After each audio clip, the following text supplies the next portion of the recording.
हम लोग राष्ट्रीय आंदोलन में गांधी जी को पढ़ रहे थे, तो इसी क्रम में और आगे बढ़ते हैं। गांधी जी ने जितना अभी भारत के लिए संघर्ष किया है, वो बहुत ही सराहनीय है। उनका जो योगदान हमारे भारतीय स्वतंत्रता में है, एक अकेला व्यक्ति जिसके पीछे लाखों की भीड़ चलती थी, और उसके बारे में आज लोगों के द्वारा उल्टा-सीधा बोला जाना कहीं भी सार्थक सिद्ध नहीं होता है। हम लोग आज भी उस व्यक्ति को याद करते हैं। उसने अकेले अपने दम पर भारत को आज़ादी दिलाने का काम किया है। हालाँकि इस बात को जहाँ तक भी कहा जाता है बहुत ही सही है, और उस व्यक्ति ने अकेले भारत माँ की सेवा की। हाँ, हाँ, हालाँकि यहाँ मदर्स डे है, तो मदर्स डे पर उस गांधी को भी याद कर लें। गांधी ने हालाँकि इस तरह से भारत माँ की सेवा की, हमको भी उनको याद करना चाहिए। भारत माँ की सेवा करने के लिए इस समय हम लोगों को भी बढ़-चढ़ कर के आगे आना है। जैसा कि इस समय आप लोग देख ही रहे हैं कि भारत में चुनाव का बिगुल चल रहा है, चौथा चरण का मतदान 13 मई को है। तो भारत माँ की सेवा करने और मात मातृत्व दिवस के इस पावन अवसर के समय चुनाव हो रहा है, तो आप लोगों का फर्ज बनता है कि ईमानदारी से जनप्रतिनिधि को चुनें, और भारत माँ पर जो अपना शासन करेगा, जो भारत माँ की गोद में बैठ कर के देश की जनता के भविष्य का निर्णय करेगा, एक अच्छा व्यक्ति चुन करके हम उस जगह पर भेजें, जिससे हमारा देश आगे उन्नति करे। देश के युवाओं को रोज़गार मिले, आपके बच्चों को शिक्षा के लिए अच्छा कॉलेज मिले, आपको अच्छा रोज़गार मिले, गाँव की सड़कें बेहतर हों, पानी और अन्य सुविधाओं से आप लोगों को वंचित ना रहना पड़े। इसलिए आप लोग शीर्ष नेतृत्व को ध्यान में न रख कर के देश के हित में, राष्ट्र हित में मतदान करें। जैसे कि ये अभी देख रहे हैं चौथे चरण का मतदान है, बहुत सारे दिग्गज मैदान में हैं। इधर कन्नौज से अखिलेश यादव जी लड़ रहे हैं, देख रहे हैं, और अलग-अलग जगह से, कानपुर से देवेंद्र सिंह भोले और रमेश अवस्थी मैदान में हैं। तो अलग-अलग सीटों से अलग-अलग दिग्गज मैदान में हैं। वहीं आप लोगों ने देखा है कि दिल्ली के मुख्यमंत्री अभी रिलीज़ हुए हैं। उन्हें सुप्रीम कोर्ट से बेल मिल गई है 1 जून तक के लिए। वो भी चुनाव प्रचार में ज़ोर-शोर से लगे हुए हैं। इधर मोदी जी भी अपने प्रचार में भयंकर पूरे जोश-शोर के साथ लगे हुए हैं। जगह-जगह पे रैलियाँ हो रही हैं। जैसा कि गुजरात में तो चुनाव हो ही चुका है। अब जहाँ-जहाँ बचा है, जल्द ही चुनाव होगा, 4 जून को परिणाम आएगा। तो हमें अपने देश के हित में काम करना है, और इसी के साथ में इसको छोड़ते हुए हम लोग आगे बढ़ते हैं। तो अपने टॉपिक पे आते हैं। राष्ट्रीय आंदोलन को हम लोग पढ़ रहे थे, उसको कंटिन्यू करते हैं। हाँ, हाँ, उस पर भी चर्चा कर लेंगे यार, देखते हैं। चलो, तो सबसे पहले हम लोग बात कर लेते हैं, चलो मातृत्व दिवस पर एक छोटी-सी शायरी भी बोल देते हैं। क्या हुआ भाई? चलती फिरती आँखों से अनजान देखी है, चलती फिरती आँखों से अनजान देखी है, मैंने जन्नत तो नहीं देखी, लेकिन माँ देखी है। चलती फिरती आँखों से चलती फिरती आँखों से अनजान देखी है, मैंने जन्नत तो नहीं देखी, लेकिन माँ देखी है। तो ठीक है, हो गया और क्या, मातृत्व दिवस है, और इससे शायरी और स्टेटस से अच्छा है आप लोग माँ की सेवा करें, उनकी बात को मानें, और उन्हें किसी भी तरह का ठेस ना पहुँचे, और कोशिश करें कि आप अच्छा कामयाबी को हासिल करें, तब जा कर के माँ का सम्मान होगा। क्या मतलब है स्टेटस लगा देने से, एक दिन स्टेटस लगा देंगे तो मातृत्व दिवस मना लेने से क्या हो जाता है? आप लोग सफल हो जाइए, इसके बाद में माँ के पास जाइए, वो सबसे बड़ा उसके लिए मातृत्व दिवस होगा। तो हम लोग बात करते हैं आज राष्ट्रीय आंदोलन 3 चरणों में चला। सबसे पहला चरण जो था, वो उदारवादी चरण के नाम से जाना जाता है। उदारवादी चरण, और इसके बाद में एक चरण आता है उग्रवादी चरण, जिसे क्रांतिकारी चरण भी कह सकते हैं। और इसके बाद में एक, जिसके बारे में हम लोग शुरू में बात ही कर रहे थे, गांधी जी के बारे में। तो गांधी जी, गांधी युग के नाम से एक ऐसा व्यक्ति जिसने अपने नाम पर ही एक युग का गठन करवा दिया। वो व्यक्ति 19वीं सदी का हीरो, 20वीं सदी में हम लोग आए, उससे प्रेरणा मिली, उन्होंने आज़ाद कराया। तो हम लोग बात करेंगे जो पहला चरण था वो 1885 से लेकर के, मतलब 1885 में कांग्रेस की स्थापना होती है 28 दिसंबर को गोकुल तेजपाल संस्कृत महाविद्यालय में। उसके पश्चात ये क्रम चालू होता है आज़ादी के सिलसिले का। कांग्रेस स्थापना करती है अपनी छोटी मोटी मांगों को अंग्रेज़ों के समक्ष रखने के लिए, उदारवाद तरह से, कि हम किस तरह से अपने देश के लोगों की मांगों को उनके समक्ष रख करके अपने बातों को मनवाएं। एक्चुअली इसकी स्थापना कुछ जमींदारों को मिलकर के की जा रही थी और एवो ह्यूम को उसका संस्थापक बना दिया जाता है। वो एक रिटायर्ड सिविल सेवक था जो कि एक अंग्रेज था। इस तरह से स्थापना जब हो जाती है, अलग अलग अधिवेशन होने लगते हैं प्रत्येक वर्ष में, अंत में दिसंबर माह में, प्रत्येक वर्ष के अंत में दिसंबर माह में इनका अधिवेशन होता है। वो अधिवेशन लगभग 3 दिन तक चलता था। पहले दिन अध्यक्ष का चुनाव होता था, दूसरे दिन निर्णय लिए जाते थे और तीसरे दिन निर्णयों पर विशेष चर्चा होकर के समाप्ति हो जाती थी अधिवेशन की। इस तरह से जो पहला अधिवेशन 1885 में हुआ, इसमें लगभग 72 सदस्य थे। उसमें यूपी का बहुत बड़ा योगदान था। अगर यूपी चाहे तो देश के स्तर पर बहुत बड़ा बदलाव कर देती है। ये तो आप लोग शुरू से ही देख रहे हैं। अब सबसे ज़्यादा लोकसभा में भी सीटें यूपी दे रहा है। 80 सीटें यूपी की हैं, जिनमें लगभग 7 चरणों में मतदान करवाया जा रहा है यूपी में। तो यूपी का तो महत्व रहा ही है, शुरू से ही रहा है, आगे भी रहेगा। लेकिन देखते हैं, टुकड़े भी हो सकते हैं। यूपी को कई स्टेटों में बांटा भी जा सकता है। अलग अलग क्षेत्रों की मांग चल रही है, उधर पूर्वांचल, बुंदेलखंड और भी लगभग 4 स्टेट बनाए जाने की मांग चल रही है। तो चलिए बात करते हैं।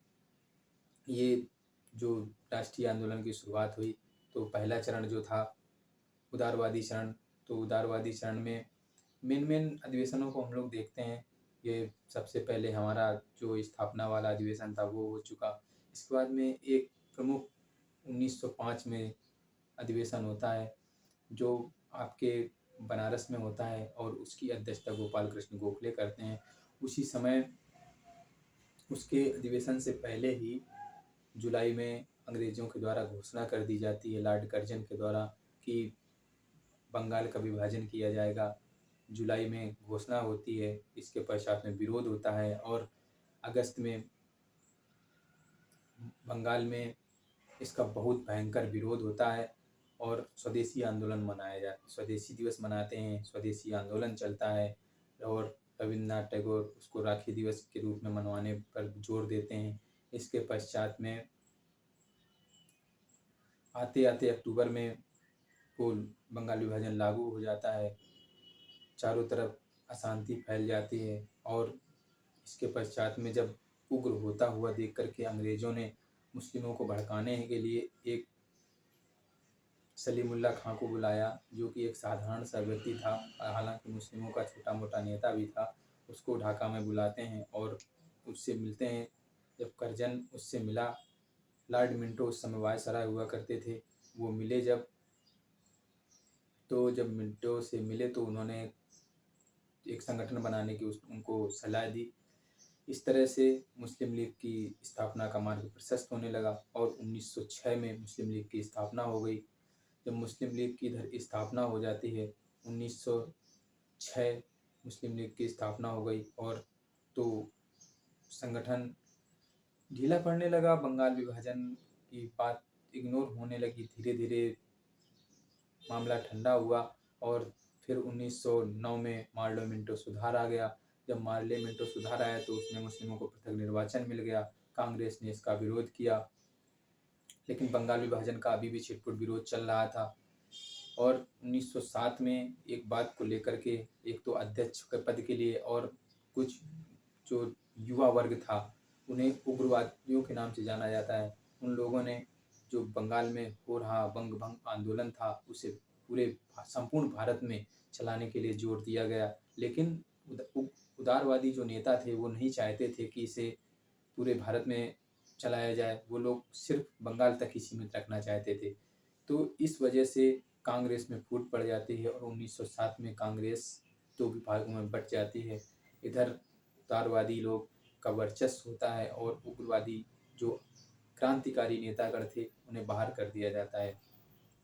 इस तरह से कांग्रेस जो उदारवादी नेता थे वो अपनी मांगों को अंग्रेजों के समक्ष रखते रहते हैं और अंग्रेज उन्हें नकारते रहते हैं। इसी प्रकार 1909 निकल जाता है और सांत्वना दी जाती है कि बंगाल विभाजन रद्द कर दिया जाएगा और इस तरह से आंदोलन भी धीरे धीरे नरम पड़ गया। इसके पश्चात में 1911 में जॉर्ज पंचम भारत आते हैं। दिल्ली में दिल्ली दरबार लगता है, जहाँ पर आप लोग जानते ही हैं कि जनगण मनगढ़ गाया गया दिल्ली दरबार में। रविन्द्रनाथ टैगोर जिनके द्वारा जनगण मनगढ़ गाया गया, उसमें जॉर्ज पंचम की भर भर के तारीफ की गई। वो उस गान को अपने साथ ले गया। जब वहाँ जाकर के उसने उसका ट्रांसलेट करवाया और उसके बारे में जानकारी की तो उसको पता चला कि इतनी मेरी ही बड़ाई की गई है। तो जब उसको ऐसा पता चला तो मतलब उस चीज़ को यहाँ पर कहते नहीं हैं, लेकिन उन्हें रविन्द्रनाथ टैगोर को उसका इनाम भी दिया गया इस बड़ाई के लिए। इसके पश्चात में 1911 में क्रांतिकारियों के द्वारा जब राजधानी परिवर्तन की भी घोषणा हुई थी, तो 1912 में जब राजधानी परिवर्तन करके वायसराय कलकत्ता से दिल्ली आ रहा था, उस समय पे मार्ग में उसके ऊपर बम कांड भी हुआ, क्रांतिकारी नेताओं के द्वारा किया गया। इस तरह से 1915 आता है। 1915 में कांग्रेस में फिर से बात चलने लगती है और 1916 में कांग्रेस के दोनों गुट एक साथ आ जाते हैं। इधर मुस्लिम लीग के साथ भी समझौता हो जाता है। कांग्रेस के द्वारा पहली बार मुसलमानों को दिए गए पृथक निर्वाचन का समर्थन कर दिया जाता है। अब ये प्रथम बार समर्थन किया जाना एक हमारे हिसाब से ले लें तो वहीं से मुसलमानों को प्रोत्साहन मिलता है और उन्हें एक मंच मिल जाता है। उसके पहले उनका भारत में इतना अस्तित्व नहीं था, क्योंकि वो उस समय तक अंग्रेज़ों की ही कठपुतली बन कर के काम कर रहे थे। उनकी स्थापना ही कांग्रेस का विरोध करने के लिए की गई थी। इस तरह से 1917 आता है। गांधी जी आंदोलनों में भाग लेने लगते हैं। 1919 में खिलाफत आंदोलन तुर्की के कारण चालू हो जाता है, क्योंकि मुस्लिमों का जो नेता था मुस्तफ़ा कमाल पाशा, उसे धार्मिक नेता के पद से खलीफा का पद होता था उससे हटा दिया गया था, जिस वजह से संपूर्ण विश्व के जो मुसलमान थे वो नाराज़ थे। तो इस जगह को गांधी जी ने एक सुनहरे अवसर के रूप में पाया। जब गांधी जी ने सुनहरे अवसर के रूप में पाया तो उन्होंने सोचा कि हिंदू मुस्लिम को साथ लाने का एक अच्छा मौका है। उन्होंने 1919 में हिंदू मुस्लिम नेताओं और कांग्रेस के साथ में एक बैठक की और एक विशेष अधिवेशन बुलाया गया, जिसमें खिलाफत आंदोलन को चलाने की बात कही गई। और उस मीटिंग के बाद में फिर गांधी जी ने असहयोग आंदोलन चलाने की बात कही। असहयोग आंदोलन चलने लगा। इसके पश्चात में 1922 आते आते जनता थक चुकी थी।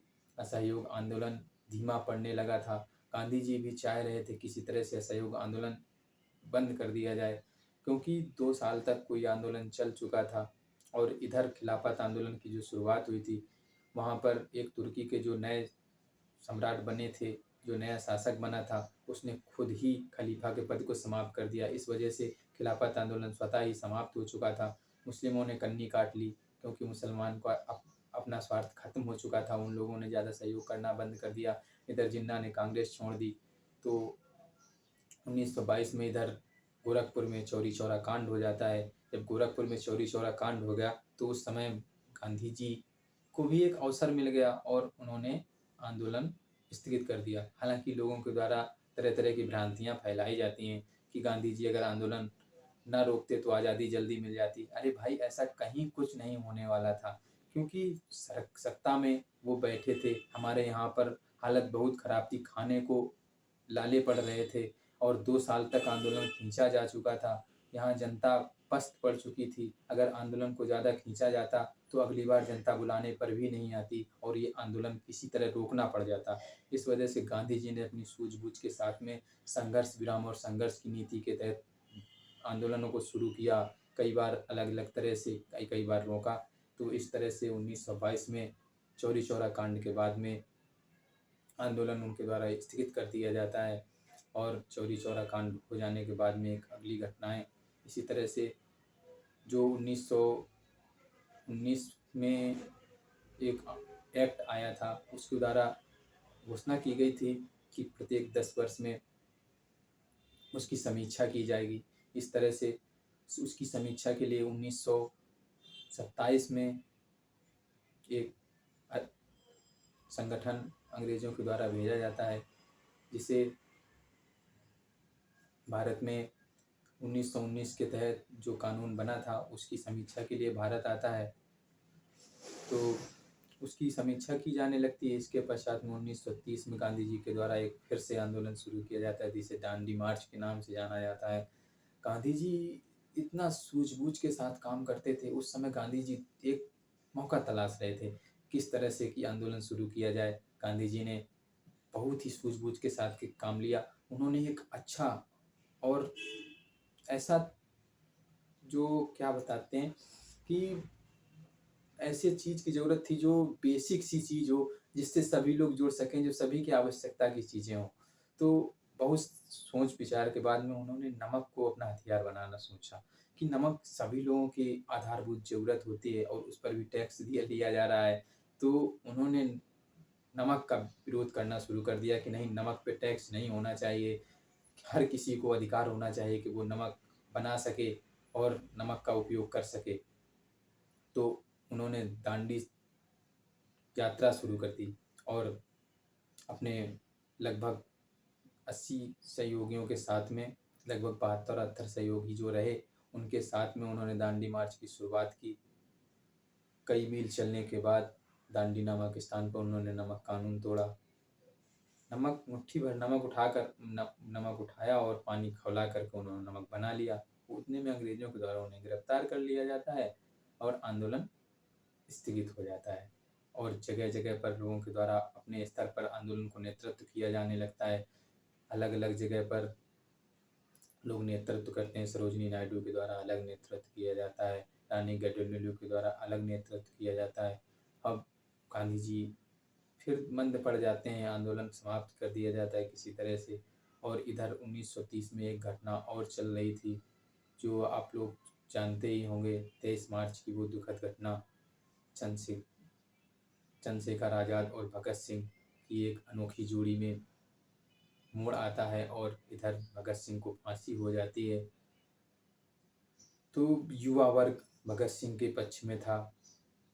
हालांकि बहुत से लोग इस बात की भ्रांतियों को फैलाते हैं कि गांधी जी ने कुछ भी नहीं किया भगत सिंह की फांसी के लिए। ऐसा अफवाह के चक्कर में बहुत से टीचर्स भी इस बात को बताते रहते हैं कि नहीं, गांधी जी गलत थे। हालांकि आप लोग एक बार पढ़िए ना उस चीज़ को, जो इरविन और गांधी के बीच में समझौता हुआ था, एक बार पढ़िए तो। इस तरह से भ्रांतियां फैलाने से क्या मिलता है? गांधी गलत थे, कौन गलत था, आप उसको खुद ही पढ़ लीजिए, गांधी इरविन समझौता को। उसमें बात कही गई है, गांधी जी ने रिक्वेस्ट किया है। बस यही कहा जा सकता है कि गांधी जी ने ज़ोर शोर से उस बात को नहीं बोला। अगर वो अडिग हो सक जाते तो शायद बच सकते थे, लेकिन वो स्थिति ऐसी थी कि दूसरे कारणों को या दूसरे मुद्दों को पीछे नहीं किया जा सकता था। तो कुर्बानियाँ तो होती रहीं, देश की आज़ादी के लिए कुर्बानियाँ तो ज़रूरी भी थीं, तभी देश आज़ाद हुआ है। तो इस तरह से इधर भगत सिंह को फांसी हो जाती है, और इधर आंदोलन भी, नमक सत्याग्रह का जो चल रहा था वो भी मंद पड़ जाता है। अब आता है 1940 का दौर, जब विश्व युद्ध की शुरुआत हो रही है, दूसरा विश्व युद्ध शुरू हो रहा है। उस समय अंग्रेजों के द्वारा भारतीयों से कहा जाता है, युद्ध देशी घोषित कर दिया जाता है। इधर कांग्रेस के नेताओं के द्वारा और गांधी जी के द्वारा इसका विरोध किया जाता है। अंग्रेजों ने भारतीय लोगों से सहयोग मांगा कि इस युद्ध में आप लोग हमारा सहयोग कीजिए और हम आने वाले समय में आप लोगों को स्वतंत्र कर देंगे, आज़ादी दे देंगे। तो कांग्रेस के नेता और गांधी जी के द्वारा कहा जाता है, आप हमें पहले आज़ाद कर दीजिए, हम बाद में आपका सहयोग करेंगे। लेकिन अंग्रेज इस चीज़ को नहीं स्वीकार करते हैं। तो यहाँ से भी युद्ध में सहयोग नहीं किया जाता है। जो दूसरा विश्व युद्ध चल रहा था, उसमें बिल्कुल भी कांग्रेस और गांधी जी के द्वारा सहयोग नहीं किया जाता है। उसी समय एक और आंदोलन, भारत छोड़ो आंदोलन चलाया जाता है, जो एक ये ऐसा अकेला आंदोलन था जो नेतृत्व के विहीन था। इसका नेतृत्व अलग-अलग स्तर पर अलग-अलग लोगों ने किया। छोटी-छोटी जगह पर अलग-अलग नेतृत्व किया जाने लगा। उत्तर प्रदेश का बहुत बड़ा योगदान था। उत्तर प्रदेश में अलग-अलग स्वतंत्र राष्ट्रों की घोषणा की जाने लगी। स्वतंत्र छोटे-छोटे राज्य बनने लगे। इससे अंग्रेज बहुत ही पस्त हो गए। एक तो वहाँ विश्व युद्ध चल रहा है। इस तरह से अंग्रेज थक हार चुके थे और उन्हें मजबूरन एक कैबिनेट मिशन भारत भेजना पड़ा। और वहाँ इंग्लैंड में भी सत्ता परिवर्तन होता है और वहाँ जो सत्ता में लेबर पार्टी आती है, उसके घोषणा पत्र में ही था कि हमारी सरकार बनेगी तो हम भारत को आज़ादी दे देंगे। और वहाँ से कैबिनेट मिशन आता है, यहाँ पर संविधान सभा का गठन होता है। संविधान सभा का गठन हो जाता है। तब तक भारत और पाकिस्तान जैसी कोई कल्पनाएं नहीं की गई थी। वो तो केवल छुटपुट बातें चल रही थी, कोई ठोस बात सामने नहीं आई थी। तो संविधान सभा जो बनी वो पूरे संपूर्ण भारत के लिए बनाई गई थी। लेकिन अंग्रेज़ों के भड़काए जाने के बाद इधर मुस्लिम संगठनों के द्वारा पाकिस्तान की मांग की जाने लगी। जो संविधान सभा की बैठकें हुई, उनमें मुस्लिम लीग बहिष्कार करने लगी। इस वजह से फिर एक और मिशन आता है, अगस्त प्रस्ताव। इसके द्वारा बात की जाती है कि भारत और पाकिस्तान 2 नए राष्ट्र बनाए जाएंगे। उस पर गांधी जी भी मौन रहते हैं, क्योंकि अगर उनके द्वारा कुछ बोला जाता, वो ऐसी सिचुएशन थी। ऐसा नहीं था कि गांधी जी अगर चाह लेते तो विभाजन नहीं होता। वो तो अंग्रेज ही चाहते थे ना कि भारत और पाकिस्तान का बंटवारा हो और वो मज़े ले सकें उनकी लड़ाई का। तो यहाँ कुछ मुस्लिम नेता शुरू से ही ऐसे रहे हैं, कट्टरवादी। और आप लोग अभी भी देख रहे हैं जो देश धर्म के नाम पर बना, आज उसकी स्थिति क्या है। कटोरा लेकर के दर-दर भीख मांगना पड़ रहा है, बार-बार अमेरिका के द्वार खटखटा रहा है। एक तरह से वो गुलाम तो बन ही चुका है। आप देख ही रहे हैं कि उस पर चीन का भी बहुत सारा दबाव बना रहता है। इधर अमेरिका का तो वो है ही, अब क्या कहें। अब हालांकि है हमारा पड़ोसी, हमसे ही अलग हुआ है, हमारा ही बेटा है। बहुत जल्द आप लोग देखने में पाएंगे कि पाकिस्तान के बहुत सारे टुकड़े भी हो चुके हैं, कई सारे भागों में वो बँटा जा रहा है। इधर एक टुकड़ा तो अभी आप लोग 1971 में देख ही रहे हैं कि एक बच्चा तो पैदा हो ही चुका है। बांग्लादेश, अब हालांकि बांग्लादेश का संबंध हमारे साथ अच्छा है। वैसे भी आप लोग जानते ही हैं, पोता के साथ में बाबा का संबंध अच्छा होता है, तो हमारे देश का संबंध उसके साथ में अच्छा है। तो अलग-अलग तरह से अलग-अलग नेताओं ने भारत के लिए बहुत कुछ किया, लेकिन गांधी जी ने बहुत बड़ा योगदान दे करके हमें इस आज़ादी को दिलाने में अपना अभूतपूर्व योगदान दिया है। उसको हम बिल्कुल भी नकार नहीं सकते हैं। इस तरह से 1948 में नाथूराम के द्वारा उनकी हत्या कर दी जाती है और कई तरह की भ्रांतियाँ फैलाई जाती हैं। जैसे कुछ लोगों का कहना हो जाता है कि नेहरू जी को प्रधानमंत्री क्यों बना दिया। हालांकि ये बात कैसे उनको पता होना चाहिए कि जो चुनाव हुआ 1950 के बाद हुआ है, तो और 1950 से पहले सरदार पटेल की मृत्यु हो चुकी थी, उन्हें कैसे प्रधानमंत्री बना दिया जाता। इस तरह से लोगों के जो अलग-अलग बेतुका सवाल जवाब होते हैं, उनसे आप लोग बचें। कोशिश करिए कि आप लोग पढ़िए, ज़्यादा से ज़्यादा पढ़िए। आप लोग जो मेरे पीछे भी देख रहे हैं, जो फ़ोटो लगा हुआ है, वो हालांकि मेरे स्टडी रूम का है। तो इस तरह से आप लोग भी पढ़ने के लिए अपना अच्छे से डेकोरेट बना करके रखिए और कोशिश करिए जो भी सब्जेक्ट आप लोग पढ़ें, उसको छोटी-छोटी पर्चियों में लिख करके पीछे चिपका रखें अपने बेंच के सामने और अच्छे से याद करने का प्रयत्न कीजिए। तो आज के लिए इतना ही। फिर कभी लेकर के आते हैं एक नया टॉपिक और इसी डिजिटल बोर्ड में मिलते हैं। जय हिंद।